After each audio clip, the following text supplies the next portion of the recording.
नमस्कार विद्यार्थियों।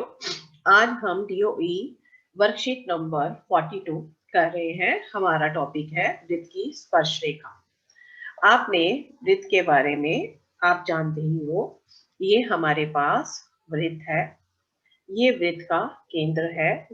केंद्र से पास करती हुई रेखाखंड को हम व्यास कहते हैं।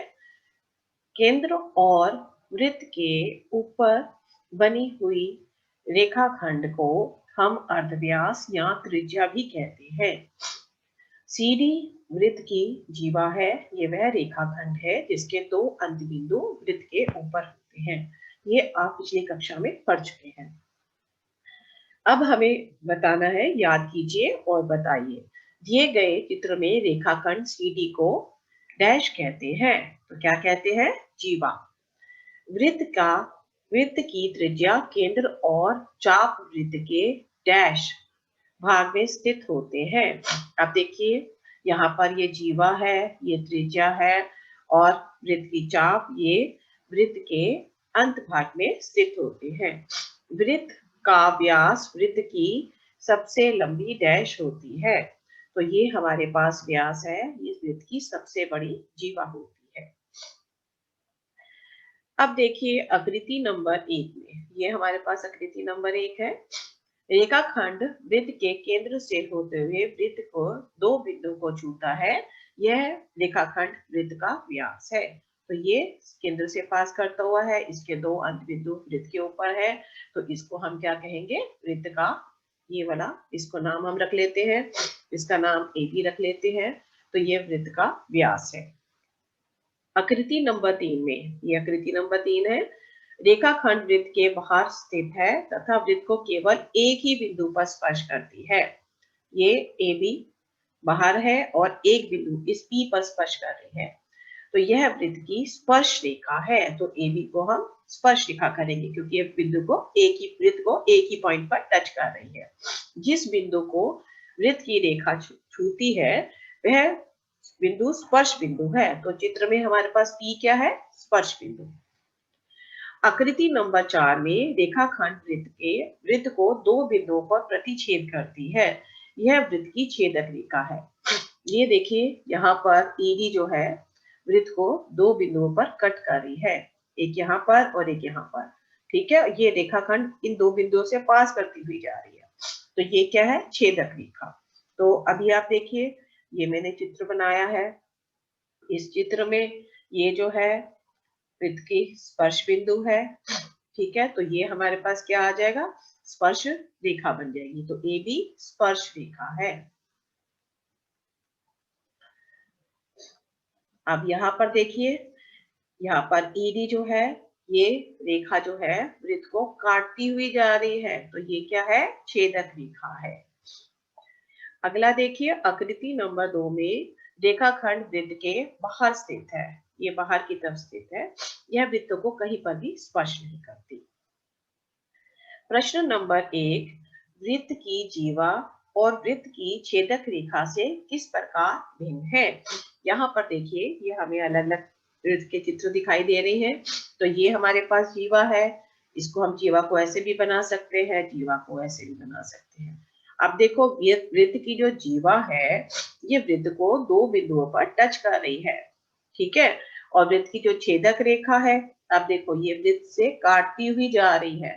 तो वृत्त को दो बिंदुओं पर काटती हुई पास करती वृत्त से पास करती हुई जा रही है। तो ये देखिए, ये भी पास करती जा रही है, ये भी पास करती जा रही है, ये भी वृत्त को पास करती हुई जा रही है, काटती हुई जा रही है। तो ये वृत्त की क्या है? छेदक रेखा है। अब हम इनकी तुलना करते हैं।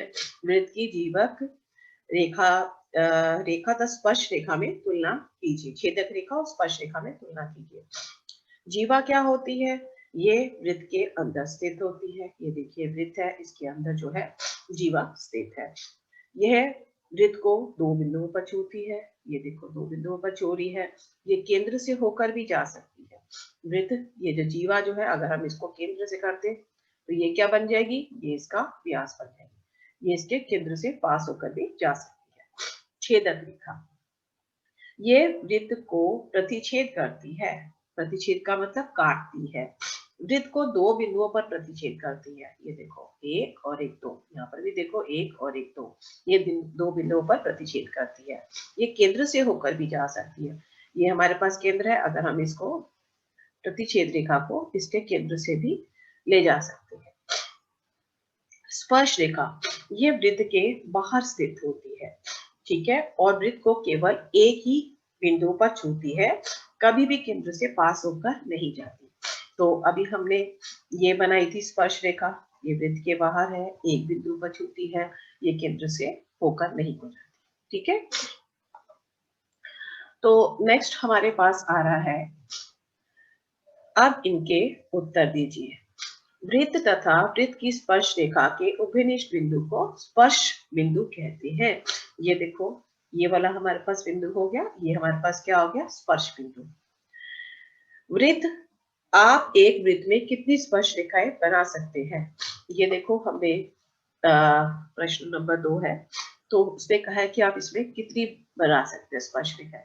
अब देखो, इसमें हम अनंत स्पर्श रेखाएं बना सकते हैं। ये देखो स्पर्श रेखा हो गई, इसको अगर मैं ऐसे ड्रॉ करूं तो यहाँ से ये एक इस बिंदु पर जाती है, काटती हुई जाती है, ठीक है। इसको हम ऐसे भी ड्रॉ कर सकते हैं। तो इस तरह से आप जहां मर्जी कर सकते हैं। तो इसके अंदर, वृत्त के अंदर अनंत स्पर्श रेखाएं होती है। एक चित्र द्वारा वृत्त की छेदक रेखा तथा स्पर्श रेखा में अंतर दीजिए। ये हमारे पास प्रश्न नंबर 3 है। ये हमारे पास एक वृत्त है, तो ये मैंने स्पर्श रेखा बनाई। स्पर्श रेखा आप जानते ही हो, ये वृत्त को एक बिंदु पर पास टच करती हुई जाती है। छेदक रेखा, ये वृत्त को दो बिंदुओं पर काटती हुई रेखा जाती है, उसको हम छेदक रेखा कहते हैं। सत्य तथा असत्य बताएं। वृत्त की छेदक रेखा एवं स्पर्श रेखा समांतर हो सकती है। हाँ जी, देखो जी, आ रही है, तो उत्तर आ गया सत्य। वृत्त की स्पर्श रेखा वृत्त के दो बिंदुओं पर स्पर्श करती है। देखो, स्पर्श रेखा तो एक ही बिंदु पर टच करती है, तो ये क्या है, उत्तर असत्य। तो आशा करती हूँ आपको ये समझ आ गया होगा। Thank you.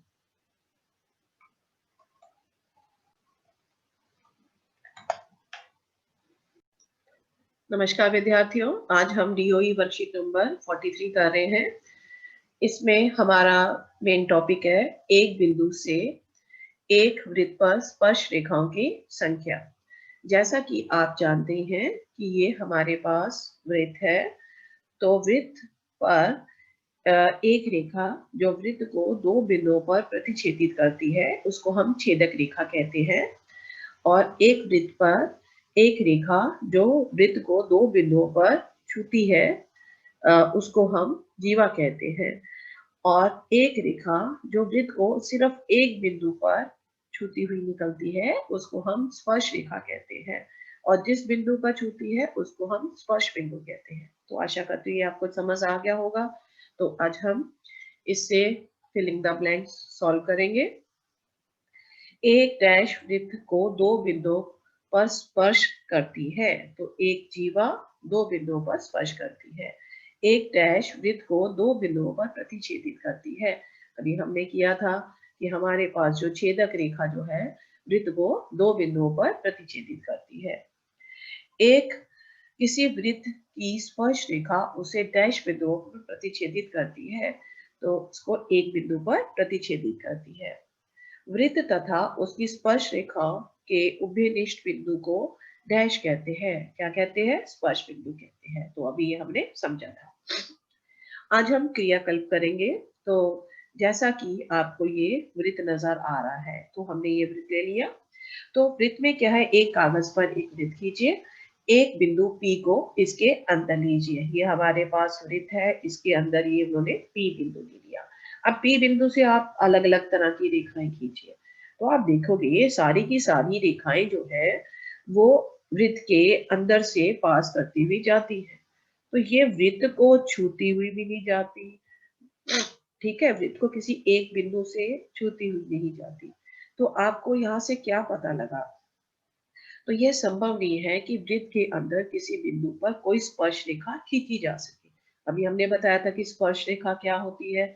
ये बिंदु को किसी एक बिंदु से एक रेखा खींची जाती है, उसको हम स्पर्श रेखा कहते हैं। तो यहाँ पर तो खींची नहीं जा सकती। तो अगर कोई बिंदु वृत्त के अंदर हो, तो कोई भी हम स्पर्श रेखा नहीं खींच सकते। अगला चित्र नंबर 2 में देखो क्या आपको नजर आता है। इस चित्र नंबर 2 में अगर भी कोई बिंदु वृत्त के ऊपर लेते हो तो वृत्त के ऊपर अगर आपने बिंदु लिया तो केवल एक रेखा ही खींची जाती है। ठीक है, तो यहाँ पर केवल एक ही स्पर्श रेखा है। अगर कोई भी पॉइंट ये लिया था हमने, एक ही स्पर्श रेखा खींची गई। तो ये हमारे पास परिणाम हो गया। तीसरी स्थिति है, अगर आप वृत्त के बाहर कोई बिंदु पी लेते हो और वृत्त के ऊपर आपने Q और R दो बिंदु ले लिए। अगर आप इस P और Q को और P और R को अगर आप मिला देते हो तो यहाँ पर दो जो है हमारे पास स्पर्श रेखाएं खींची जाती है और इन दोनों स्पर्श रेखाओं की लंबाई जो होती है वो आपस में बराबर होती है। तो आपको क्या पता लगा कि अगर कोई बिंदु P हम बाहर की तरफ लेते हैं, वृत्त के बाहर लिया, और अगर हम इस पे स्पर्श रेखाएं खींचते हैं तो हमारी दो ही स्पर्श रेखाएं खींची जाती है और दोनों की स्पर्श रेखाओं की लंबाई समान होती है। तो ये आपको पता लग गया होगा कि वृत्त के अंदर हो तो कोई स्पर्श रेखा नहीं खींची जा सकती, वृत्त के ऊपर अगर कोई एक बिंदु हो तो एक स्पर्श रेखा खींची जा सकती है, अगर वृत्त के बाहर कोई बिंदु हो तो दो स्पर्श रेखाएं खींची जा सकती है। तो आपको ये समझ आ गया होगा। तो अब हम इसमें कुछ फिलिंग द ब्लैंक सॉल्व करते हैं। तो आपको उत्तर दीजिए, बिंदु से वृत्त पर खींची गई स्पर्श रेखाओं की लंबाई समान होती है। वृत्त के बाहर किसी बिंदु से जाने वाली वृत्त पर केवल डैश स्पर्श रेखाएं होती है। तो कितनी होती है? ये दो स्पर्श रेखाएं हैं। जैसे यहाँ पर चित्र में दिया हुआ है, क्यूपी और पीआर दो स्पर्श रेखाएं हैं। वृत्त के अंदर स्थित किसी बिंदु से जाने वाली कोई स्पर्श रेखा नहीं है। वृत्त के अंदर कोई भी हम स्पर्श रेखा खींच नहीं सकते। तो आशा करती हूँ ये आपको समझ आ गया होगा। Thank you.